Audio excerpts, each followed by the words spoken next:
Ever wondered how the humble fullback, once just a defender, became one of the most exciting players on the pitch? Let's dive into the incredible tactical evolution of this position.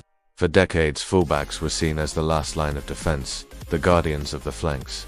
Their job was simple: stop the winger, clear the ball, and stay back. Think of players like the legendary Gary Neville or Javier Zanetti, rock solid, disciplined and defensively brilliant. Their main task was to create a wall, a barrier that opposing attackers simply couldn't get past. The game plan was straightforward: fullbacks defend, midfielders create, and strikers score. It was a rigid system, but it worked. Then, everything started to change. A new wave of players began to redefine what it meant to be a fullback. They weren't content just to defend, they wanted to attack. They had the engine to run the entire length of the field, the skill to beat a man, and the vision to deliver a killer pass. The fullback was no longer just a defender. They were becoming a secret weapon, and who better to represent this shift than the one and only Roberto Carlos? This man wasn't a fullback, he was a force of nature, with thighs like tree trunks and a left foot that could unleash thunderbolts. He revolutionized the position. Remember that impossible free kick against France?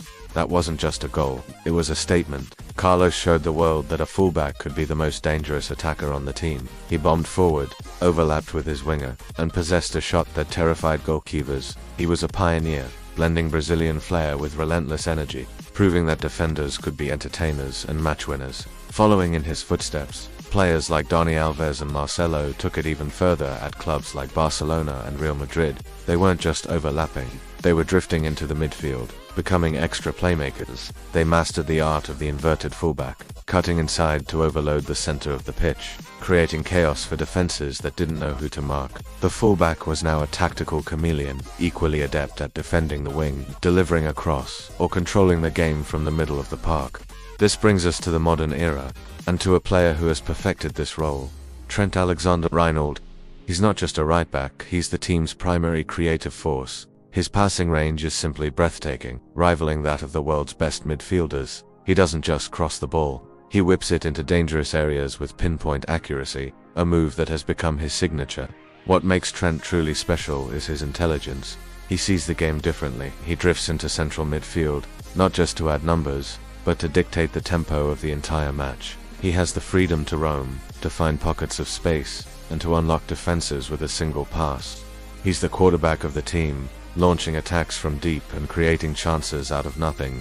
He is the ultimate playmaker in a defender's jersey, the perfect embodiment of how far the fullback position has come. From defensive workhorses to creative geniuses, the journey of the fullback is a story of tactical innovation and incredible individual talent. What started as a purely defensive role has morphed into one of the most dynamic and influential positions in modern football. It makes you wonder, what's next for the fullback? Where will this evolution take us? What do you think? Who is your favorite attacking fullback of all time? Let me know in the comments below. Thanks for watching, and don't forget to like and subscribe for more deep dives into the beautiful game.